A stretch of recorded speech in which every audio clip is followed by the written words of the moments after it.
வையகம் வாழ்க வையகம் வாழ்க வளமுடன். குரு வாழ்க, குருவே துணை. அனைத்து அன்பர்களுக்கும் இனிய காலை வணக்கமும் வாழ்க வளமுடன் என்ற வாழ்த்துக்களும். சிந்தனையை, உடல் நலத்தை சீரமைத்து உய்வித்த குருவே வாழ்க. நம்ம இன்னைக்கு சிந்திக்கிற தலைப்பு, பெண்ணின் பெருமையை பற்றி உணர்வதன் அவசியம் என்ன. இப்போ பெண்ணின் பெருமையில் இன்றைய காலம் வரைக்கும் நிறைய கவிஞர்கள் சொல்லியிருக்காங்க.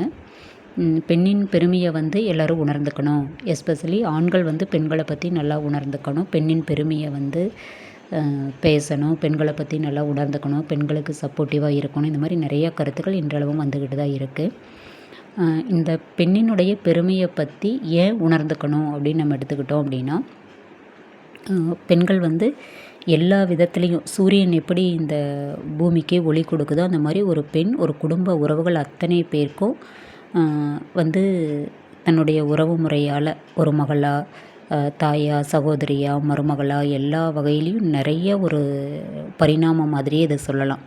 அத்தனை ரோலையும் தான் ஏற்று சிறப்பாக நடத்தி தாய்மை, இறைமை, தியாகம், துறவுன்னு கூட சொல்லலாம். சில சமயம் சில பிரச்சனைகள் இருந்தது அப்படின்னா அவங்க தாய் வீட்டுக்கு போகிறத கூட ஒரு துறந்து, தன்னுடைய கணவன் வீட்டுக்கு ஏதாவது ஒரு சிக்கல் அப்படின்னா அவங்களுக்கு எது ஒத்து வருமோ அந்த மாதிரி இதை மட்டும் செஞ்சுட்டு மற்ற விஷயங்களை துறந்து கூட தன்னோட செயலை மிக சிறப்பாக செய்கிற அளவுக்கு பெண்ணினுடைய பங்கு இருக்குது ஒரு குடும்பத்தில். அப்படி இருக்கும்போது இந்த பெண்ணினுடைய பெருமையை எல்லோரும் உணர்ந்துக்கணும் அப்படின்னு நினைக்கிறது அவசியம்தான். அருட்தந்தை அதனால தான் பெண்களை மதிக்கணும். பெண்கள் தான் இந்த உலகத்தில் தோன்றின அனைத்து உயிர்களுக்கும் தாயாக இருக்கிறவங்க யார் அப்படின்னா ஒரு பெண்மை தான்.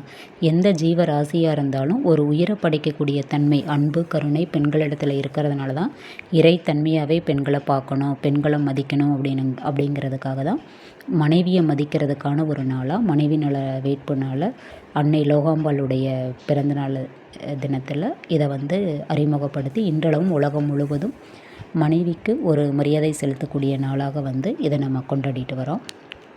அந்த வகையில் பெண்களுக்கு மிகச்சிறந்த பெண்களை போற்ற வகையில் நிறைய இடங்களில் நிறைய நிகழ்வுகள் நம்ம பார்க்குறோம். இப்போது குடியரசு தின விழாவில் கூட அந்த தலைமைப்படையே ஒரு பெண் தான் தலைமை தாங்கி நடத்துகிறாங்க.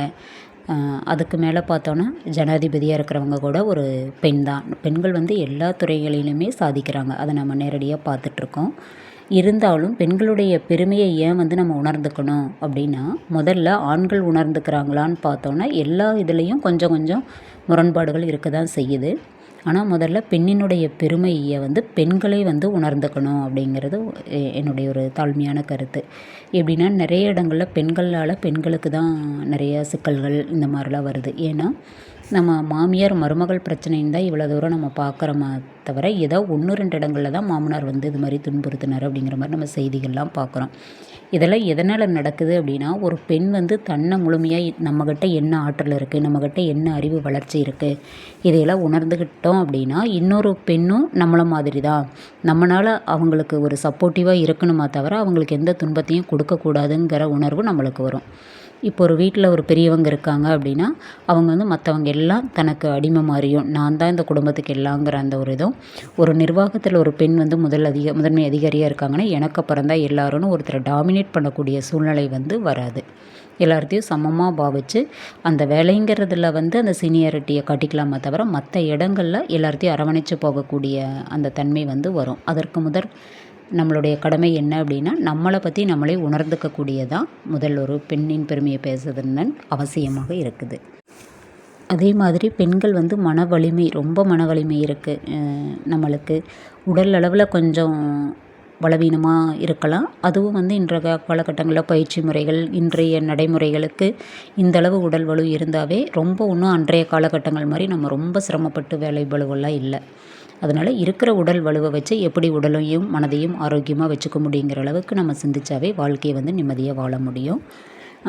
இன்னொன்று சிறப்பாக சொல்லப்போனால், பெண்கள்கிட்ட மல்டிபிள் பர்சனாலிட்டின்னு சொல்லக்கூடிய, எப்படி சொல்லலாம், மல்டிபிள் டேலண்ட்டுன்னு கூட சொல்லலாம்.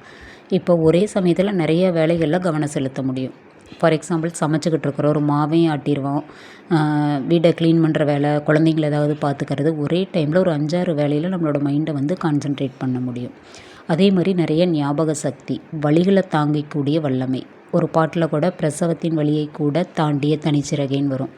அந்த மாதிரி மிக கடுமையான வலியை கூட தாங்கிக்க முடியும் இந்த உடலால். மனதில் வந்து மிகப்பெரிய வலிமை, எந்த சூழல் வந்தாலும் அதை கிராஸ் பண்ணி போகக்கூடிய வல்லமை வந்து பெண்கள்கிட்ட இருக்குது. இதையெல்லாம் முதல்ல நம்ம புரிஞ்சுக்கிட்டோமா அப்படின்னா அது இல்லை. இதையெல்லாம் புரிஞ்சுக்கிட்டு ஒவ்வொருத்தர்கிட்டையும் இருக்கிற தனித்துவத்தை நம்ம எப்படி வளர்த்திக்கலாம், அதில் எப்படி நம்ம முன்னேறலாம், நம்ம மற்றவங்களுக்கு எப்படி ஒரு உதவியாக இருக்கலாம், மற்றவங்களுக்கு வாழ்க்கையிலையும் நம்ம எப்படி அவங்களுக்கு ஒரு முன்மாதிரியாக இருந்து நிறைய உதவிகளை செய்யலாங்கிறது இல்லாமல் நிறையா பயம், குழப்பம், தேவையில்லாத சிக்கல்களுக்குள்ளே தாங்களே மாட்டிக்கிறது. அது எப்படின்னா, முகம் தெரியாத அன்பர்களை நம்பிடுறது. இப்போ ஆன்லைன்லாம் பார்த்தோன்னா யாரோ ஒருவரை நம்பி தன்னுடைய வாழ்க்கையே சீரழிச்சுக்கிட்ட பெண்கள்லாம் இருக்காங்க. இப்போ பெண் குழந்தைகள் அது மாதிரி குழந்தைகளை எல்லாம் ஒரு வயலில் வீசிட்டு போனது, இந்த செய்திகள்லாம் நம்ம நியூஸ் பேப்பரில் படிக்கிறோம். ஒரு பெண் தன்னை பற்றி முழுவதுமாக தன்கிட்ட இருக்கிற வல்லமையும் திறமையும் உணர்ந்துக்கிட்டாங்கன்னா எந்த ஒரு சிக்கல்லையும் தானாக மாட்டி அவங்களுடைய லைஃப்பை வந்து சீரழிச்சிக்க மாட்டாங்க. அதனால் பெண்கள் தான் முதல்ல தங்ககிட்ட இருக்கிற திறமைகளை பற்றி நம்ம உணர்ந்துக்கணும். இது இன்னும் நிறைய இடங்களில் சில பெண்கள் சொல்லுவாங்க, எனக்கு சூழ்நிலை அப்படிங்க, எனக்கு வீட்டில் வந்து யாரும் சப்போர்ட் பண்ணல, என்னை அடிமை மாதிரி நடத்துகிறாங்க, நான் ரொம்ப சிரமப்படுறேன்னு சொன்னால் அதுக்கு பாரதி ஒரு கவி எழுதியிருப்பார் பாருங்கள். நிமிர்ந்த நன்னடை, நேர்கொண்ட பார்வையும், நிலத்தில் யாருக்கும் அஞ்சாத செயல்களும், திமிர்ந்த ஞானச் செருக்கும் உள்ளதால் செம்மை மாந்தர் திரம்புவதில்லையாம். அமிழ்ந்து பேரிருளாம் அறியாமையில் துன்பமெய்தி அவலப்படும் நிலையில் வாழ்தலை உமிழ்ந்து தள்ளுதல் பெண்ணறம் அன்றோ, உதயக்கண்ணி உரைப்பது கேட்டீரோ அப்படின்னு ஒரு கவி எழுதியிருப்பார். இதில் என்ன அப்படின்னா, நிமிர்ந்த நன்னடை, நேர்கொண்ட பார்வையும், நிலத்தில் யாருக்கும் அஞ்சாத நெறிகளும் அப்படின்னா எல்லாமே ஒரு நேர்மையாக இருக்கிற பெண்ணால் நிலத்தில் யாருக்கும் ஒரு அஞ்சி வாழணுங்கிற ஒரு இது இருக்காது. அமிழ்ந்து பேரிரலாம் அறியாமையில் அப்படின்னா, ஒரு இடத்துல அடிமைப்பட்டு ஒரு அறியாமையில் சிக்கி இருக்கிறத எந்த ஒரு பெண்ணும் விரும்ப மாட்டாங்க. அந்த இடத்த உமிழ்ந்து தள்ளிட்டு வர்றது கூட அஞ்ச மாட்டாங்க. அத்தகைய பேராற்றல் வந்து பெண்களுக்குள்ளே இருக்குது அப்படின்னு வந்து மகாகவி பாரதியார் வந்து சொல்லியிருப்பார். அந்த மாதிரி நம்ம முயற்சி பண்ணணும் அப்படின்னா எந்த செயலை வேணாலும் நம்மளால் செய்ய முடியும். நம்ம செய்யறதுக்கு சங்கடப்பட்டுக்கிட்டு இது காரணம் அது காரணம்னு சொல்கிறதுனால தான் நம்மளுடைய பலம் நம்மளுக்கே தெரிய மாட்டேங்குது. அப்புறம் நிறைய இடங்களில் மனக்குழப்பம், பயம், எந்த இது வந்தாலும் கொஞ்ச நேரம் அழுது தீர்த்துட்டு அந்த இதில் வெளியிந்து வந்தாங்கன்னா அதில் கிடைக்கக்கூடிய அந்த திறமை வந்து வேறு யாருக்குமே இல்லைன்னு சொல்கிறேன்.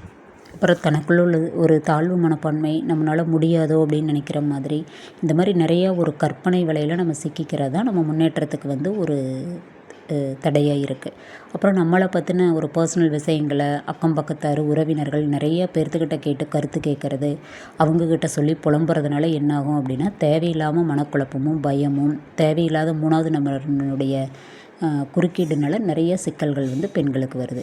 அதுபோக எவ்வளோ பண வசதி, நல்ல பக்கம் கல்யாணம் பண்ணி கொடுக்குறாங்கனாலும் தன்னை பற்றி அந்த புரிதல் இல்லை, நம்மக்கிட்ட இருக்கிற திறமைகள் தெரியாத போது என்ன ஆகுது அப்படின்னா, வாழ்க்கையை வந்து தானே முடிச்சுக்கக்கூடிய அளவில் கூட முடிவெடுத்துடுறாங்க. இதை நம்ம சமீப காலமாக கூட பார்த்தோம். நல்லா படிச்சிருக்காங்க, நல்ல ஒரு டேலண்ட்டு, நல்லா எல்லாமே இருக்குது. ஆனால் ஒரு 2 நபர் நம்மளுடைய வாழ்க்கையில் சரியில்லை அப்படின்ன உடனேயும் நம்ம வாழ்க்கையை முடிச்சுக்கக்கூடிய அந்த ஒரு பதட்டம், குழப்பம்லாம் ஏன் வருது அப்படின்னா, அந்த 2 நபர்களை நீக்கிட்டு தாய் தந்தையுடைய ஒரு என்டர்பிரனர் மாதிரி ஒரு தொழில் முனைவோராக இருந்து நிறைய பெண்களுக்கு வேலைவாய்ப்பை ஏற்படுத்தி கொடுக்கலாம். பேரண்ட்ஸ் இல்லாத குழந்தைகளை எடுத்து வளர்த்தலாம். நிறைய பேர்த்துக்கு சமுதாயத்தில் ஒரு சேவை செய்யலாம். அது கூட வாழ்க்கையை நம்மளும் மேம்படுத்திக்கிட்டு அடுத்தவங்களுக்காகவும் வாழலாம், அம்மா அப்பாவுக்காகவும் வாழலாங்கிற அந்த ஒரு புரிதல் வந்து அந்த நேரத்தில் இருக்கிறதில்ல. அதனால் என்னென்னா, ஒரு அவசரம், படபடப்பு, இதனால் நம்ம நிறைய இடங்களில் நமக்கு கிடைக்க வேண்டிய நன்மைகளை வந்து நம்ம இழந்துடுறோம். அப்புறம் ஒரு இடத்துல இருக்கோம் அப்படின்னா, நம்மளை விட சின்னவங்களாக இருந்தாலும் அவங்க சொல்லக்கூடிய நல்ல விஷயங்களாக இருந்தால் அதை நம்ம ஏற்றுக்கலாம். அந்த இடத்துல நம்ம சீனியாரிட்டி தான் முக்கியம், நான் சொல்கிறதா கரெக்டு, என்னை மீறி அங்கே எதையும் நடந்துடக்கூடாதுங்கிற ஒரு பிடிவாதம், அந்த அடமெண்ட்டு, இந்த மாதிரி கேரக்டர்களாக தான் நம்மளுடைய வளர்ச்சியை வந்து தடை பண்ணுறதுக்கான செயல்களாகவும் இருக்குது. நம்மளை மீறி யாரும் எதுவும் செஞ்சிடக்கூடாது. ஒரு குடும்பமே இருக்குது அப்படின்னா, இன்னொரு தரப்பினரை வந்து சரியான கருத்துக்களை சொன்னால் கூட அதை நம்ம வந்து ஏற்றுக்கக்கூடாது, நான் சொல்கிறது தான் ஃபைனலாக இருக்கணுங்கிற அந்த பிடிவாதமெல்லாம் நிறைய அலுவலகங்களில், நிர்வாகங்களில் நம்மளை மீறி யாரும் வந்துடக்கூடாதுன்னு பெண்கள் தான் நிறைய இடங்களில் தடைகளாகவே இருக்காங்க. அதற்கு வந்து அடிப்படை காரணம் என்ன அப்படின்னா, அறிவின் குறைபாடுன்னே சொல்லலாம். நம்மளை மாதிரி தான் இன்னொரு பெண்ணும் இத்தனை தடைகளை தாண்டி சமுதாயத்திலேயாகட்டும், ஒரு வீட்டிலேயாகட்டும், வெளியிடங்கள்லேயாகட்டும் அவங்களும் வந்து அவங்களுடைய வேலைகளை செய்ய வேண்டியது இருக்குது. நம்மளே அவங்களுக்கு தடையாக இருந்தால் அவங்களுக்கு வேறு யாரும் ஹெல்ப் பண்ணுவாங்கங்கிற அந்த புரிதல் வந்து அவங்களுக்கு நமக்கு வந்து இருக்கிறதில்ல. இதுக்கு என்ன பண்ணணும் அப்படின்னா, எல்லா பெண்களும் இறைவனுடைய சிறப்பு படைப்பு தான். நம்மளுக்கு இருக்கிற மாதிரி தான் அவங்களுக்கும் சூழ்நிலைகள் இருக்கும். அதனால் ஒரு சில இடங்களில் நம்மளால் அது முன்னேற முடியல, நம்மளுக்கு அந்த வாய்ப்பு வசதிகள் இல்லை அப்படின்னா இன்னொருத்தருக்கு வழிவிட்டு அவங்க முன்னேறதை பார்த்து ரசிக்கும்போது இறைவன் ஆட்டோமேட்டிக்காக நம்மளுக்கான அந்த சிறப்பு தன்மைகளையும் வேறொரு விதத்தில் நம்மளை வந்து சிறப்பாக உருவாக்கிக்கூடிய வாய்ப்புகள் வந்து இருக்கும். அப்படி இல்லாமல் அந்த போட்டி பொறாமை இதில் சிக்கி தன்னுடைய வாழ்க்கையும் மேம்படுத்திக்காமல் அடுத்தவங்களையும் போட்டி பொறாமப்பட்டு அடுத்தவங்களையும் அழிக்கணுங்கிற அந்த எண்ணமெல்லாம் எதனால் வருது அப்படின்னா பெண்மையினுடைய சிறப்பை புரிஞ்சுக்காததுனால தான் இத்தனை குறைபாடுகள் வந்து வர ஆரம்பிக்குது. இதுக்கு இன்னும் சிம்பிளாக சொல்லலாம் அப்படின்னா, ஏன் நம்மளுடைய பெருமை நம்மளுக்கே தெரியல அப்படின்னா, இறைவன் வந்து எல்லா உயிர்களையும் படைக்கும்போது 1 நாள் 2 நாளில் படைச்சு முடிச்சிடுறாரு. ஒரு உயிரினத்தை படைக்கும்போது மட்டும் 6 7 நாள் எடுத்துக்கிறாரு. அப்போ வந்து ஒரு தேவதை கேட்குது, ஏன் இந்த உயிரினத்துக்கு மட்டும் இவ்வளோ அப்படின்னா, இந்த உயிரினத்துக்கு நிறைய சிறப்பம்சங்கள் இருக்குது. அதாவது எந்த சூழ்நிலைக்கு தகுந்த மாதிரியும் தன்னை வந்து அதில் நிலைப்படுத்திக்கணும். ஒரு குழந்தை அழுதா கூட அது உடனே வந்து அதை அமர்த்த தெரியணும். அதே மாதிரி தனக்கு என்ன உடல்நிலை சரியில்லை, தன் மனசாலேயோ உடலாலேயோ என்ன காயம் பட்டு இருந்தாலும் அதை பொருட்படுத்தாமல் அடுத்தவங்களுக்காக வேலை பார்க்கணும்.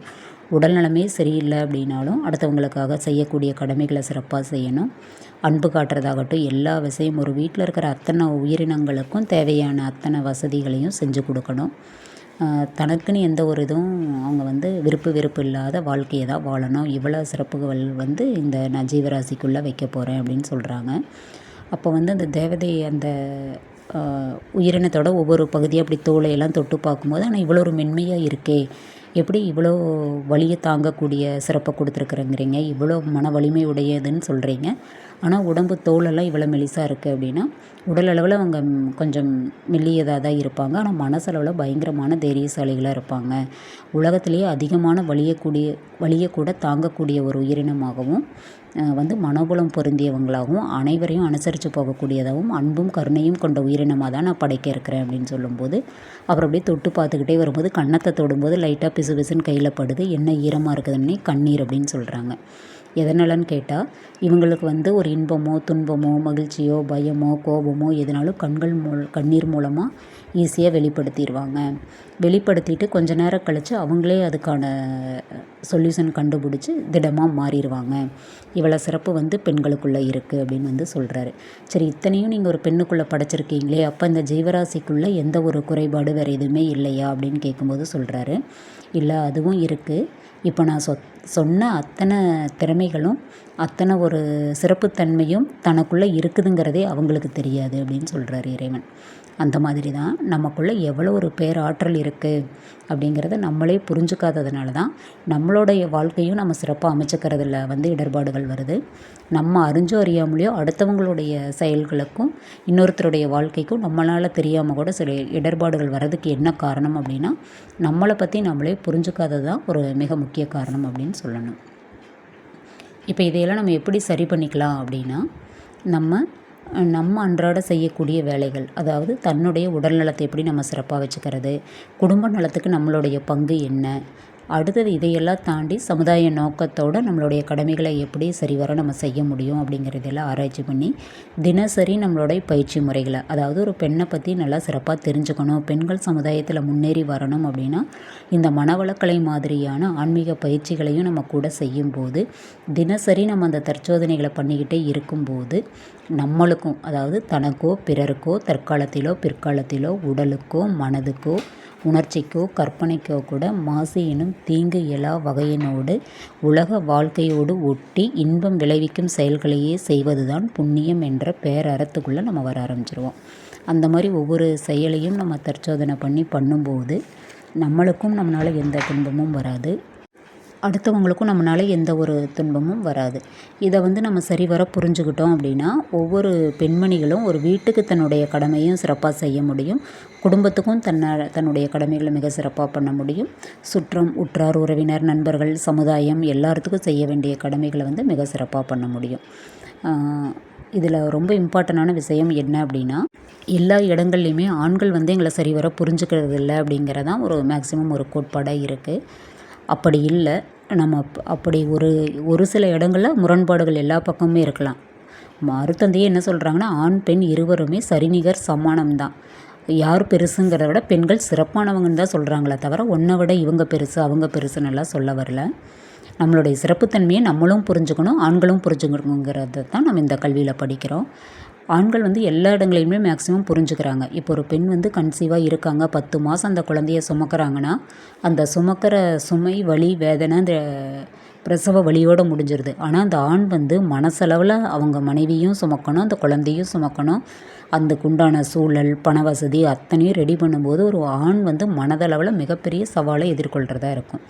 ஒரு பிரசவ அறையில் அந்த பெண் படுற வேதனையை விட வெளியில் நின்று அந்த ஆண் படுற வேதனையை பார்த்து உணர்ந்தால் அது தெரியும் அந்த வேதனை எப்படி இருக்கும் அப்படிங்கிறது. நம்ம வந்து இப்போ பெண்கள் நினச்சி நம்ம பார்க்கும்போது நம்ம சைடு இருக்கிற நியாயங்களை மட்டும் பார்க்கும்போது நம்ம ஆண்களை பற்றி உணர்றதில் கொஞ்சம் பின்னடைவு இருக்குது. இப்போது ஒரு குடும்பத்துக்கு பார்த்தோம் அப்படின்னா ஒரு பண்டிகையே வருதுன்னா குழந்தைகள், மனைவி இதெல்லாம் கேட்குற அத்தனை பொருட்களை வாங்கி கொடுத்துருவாங்க. ஆனால் தனக்குன்னு வாங்கும்போது ரொம்ப ரேராக தான் 1, 2 பொருள் வாங்குறதுக்கே ரொம்ப யோசிப்பாங்க. நம்ம எதுக்கு இந்த வீண் செலவு பண்ணணும். நிறைய வீட்டில் பார்த்தோம் அப்படின்னா அப்பா சின்ன குழந்தைங்களாக தான் இருப்பாங்க. அவங்க அப்பா வந்து குழந்தைங்களுக்கு நிறையா ஷூஸ், செப்பல்ஸு வேணுங்கிற பொருள் வாங்கி தருவாங்க. ஆனால் நம்மளுடைய அப்பாவாகட்டும், சின்ன வயசு குழந்தையோட அப்பாவாகட்டும், யாராக இருந்தாலும் தனக்கு ஒரு செருப்பு வாங்கிக்கணும் அப்படின்னா கூட பரவாயில்ல, இது ரொம்ப இன்னும் கொஞ்சம் நல்லா இருக்குது, கொஞ்ச நாள் யூஸ் பண்ணலாம், இது வந்து ரொம்ப தேஞ்சு அந்து போனதுக்கப்புறம் வாங்கிக்கலான்னு நினைப்பாங்களே தவிர, அதிக அளவில் ஆண்கள் வந்து நிறைய வந்து ஒரே பொருளை நிறைய வாங்கி வச்சு பயன்படுத்தக்கூடியதில் இருக்க மாட்டாங்க. அதுவே குழந்தைகள், தன்னுடைய மனைவி அப்படின்னா எவ்வளோ பொருள் வேணாலும் வாங்கி கொடுப்பாங்க. அந்த மாதிரி ஆண்கள் வந்து நிறையா விஷயங்களை பெண்களுக்காகவும் குழந்தைகளுக்காகவும் தியாகம் பண்ணுறாங்க, தன்னுடைய அம்மா அப்பாவுக்காக கூட. ஆனால் அவங்க எந்த இடத்துலையும் அது மனதளவுலையோ வெளியில் வந்து அவங்க அதிக அளவு வெளிக்காட்டிக்கிறது இல்லை. தன்னோட தியாகத்தையும் தன்னோட உணர்வையும் நம்ம எப்படி அதை வந்து வெளியில் வார்த்தைகளாக சொல்லாததுனால அது வந்து அதிக அளவு தெரிய மாட்டேங்குது. இப்போ ஒரு வீட்டுக்குள்ளே ஒரு பிரச்சனை நடக்குது அப்படின்னா அந்த லேடி வந்து பக்கத்து வீட்டிலேருந்து, ஃப்ரெண்ட்ஸு, தெரிஞ்சவங்க, அம்மா அப்பா வீடு எல்லாத்துக்கிட்டே அதை ஒப்பிச்சிருவாங்க சீக்கிரத்தில். அதனால் இங்கே என்ன நடக்குதுங்கிறது வெளியில் தெரியுது. இதுவே ஒரு ஆண் வந்து இப்படி புலம்பி தவிச்சு இந்த மாதிரி இத்தனை பேர்த்துக்கிட்ட சொல்லி அந்த விஷயத்தை வந்து ரொம்ப எக்ஸ்க்ளேட் வந்து பண்ண மாட்டாங்க. அதனால் வந்து அவங்கக்கிட்ட இருக்கிற இடர்பாடுகள், அவங்களுக்கு இருக்கிற ஒரு சில சிக்கல்கள் இதெல்லாம் வந்து வெளியில் அதிக அளவு தெரியறதில்ல. அதனால் வந்து நம்ம என்ன நினச்சிக்கிறோம், ஆண்கள் வந்து பெண்களை சரிவர புரிஞ்சுக்கிறதில்ல, அவங்க மேலே அக்கறை இல்லை, இந்த மாதிரிலாம் நினச்சிக்கிறோம். இது எதனால் அப்படின்னா, இது ஆண்களும் வந்து இதை கொஞ்சம் தற்சோதனை பண்ணி பார்க்கலாம். சில இடங்களில் அவங்க மனசு விட்டு ஒரு பாராட்டுறதாகட்டும், அல்லது சின்ன முறையில் சொல்லி அதை புரிய வைக்கிறதாகட்டும், இதை மனசுக்குள்ளேயே வச்சுக்காமல் ஓப்பனாக ஒரு நல்லா இருந்ததுன்னா கூட இது நல்லா இருந்தது, சாப்பாட்டிலேருந்து அனைத்து விஷயங்களுமே இது நல்லா பண்ணுறீங்க, நல்லா இருந்ததுன்னு அவங்கள ஓப்பனாக சொல்லும்போது இந்த சில சிக்கல்கள்லேருந்து நம்ம வெளியில் வந்துக்க முடியும்.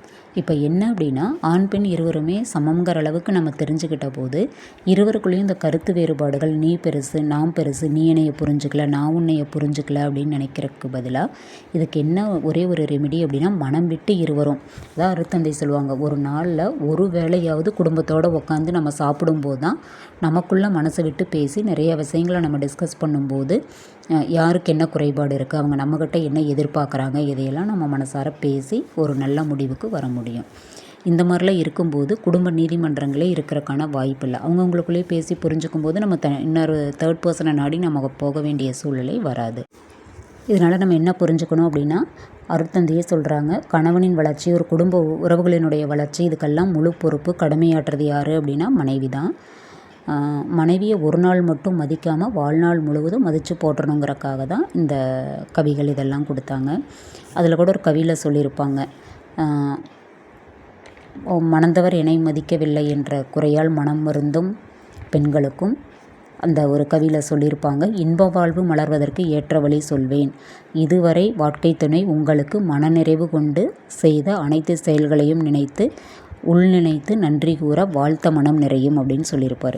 இப்போ ஒருத்தர் வந்து நம்மளுடைய வாழ்க்கை துணை ஒருத்தருக்கு ஒரு சின்ன ஒரு சங்கடத்தை உண்டாக்கிட்டாங்க அப்படின்னா அதையவே ஊதி பெருசாக்கி பெரிய பிரச்சனையாக பண்ணாமல், ஏதோ ஒரு சூழலை ஒரு சின்ன ஒரு தவறு பண்ணிட்டாங்க, இதுக்கு முன்னாடி நம்மளுக்கு எத்தனை நல்லது மனநிறைவோடு எவ்வளோ விஷயங்கள் மனசார பண்ணியிருப்பாங்கன்னு நினச்சி பார்த்தோம் அப்படின்னாவே இப்போ பண்ண ஒரு சின்ன தவறு கூட நம்மளுக்கு மிக பெருசாக தெரியாது. அப்போ தான் ஒரு இன்ப வாழ்வு மலர்வதற்கு ஏற்ற வழிங்கிறத தான் இதை நம்மளுக்காக சொல்லியிருக்காங்க. அப்போ என்ன பண்ணணும், இருபால் அன்பர்களுமே தன்னுடைய வாழ்க்கை துணையை சரிவர புரிஞ்சுக்கிட்டு மனசு விட்டு பேசும்போது அவங்க நம்மக்கிட்ட நம்மளை பற்றி என்ன நினைக்கிறாங்க, நம்மக்கிட்ட என்ன எதிர்பார்க்குறாங்க, நம்ம அவங்கள எந்தபடி மனசார நல்லபடியாக வச்சுக்கணும், அவங்களுக்கு எந்த துன்பமும் கொடுக்காம எப்படி வாழணும் அப்படிங்கிற பயிற்சி முறைகள்லாம் நம்ம மனவளக்கலையில் இருக்குது. இதை நம்ம தெரிஞ்சுக்கிறது மட்டும் இல்லாமல் தன்னுடைய வாழ்க்கையில் நம்ம பயன்படுத்தி அத்துணை தம்பதியர்களும் நல்ல முறையில் வாழணும். முதல்ல பெண்கள் நம்மக்கிட்ட இருக்கிற சிறப்பை நம்ம புரிஞ்சுக்கணும், பெருமையை பெண்கள் உணரணும் அப்படின்னு வேண்டி விரும்பி கேட்டு இந்த சிற்றுரையை நிறைவு செய்து கொள்கிறேன். வாழ்க வளமுடன், வாழ்க வளமுடன்.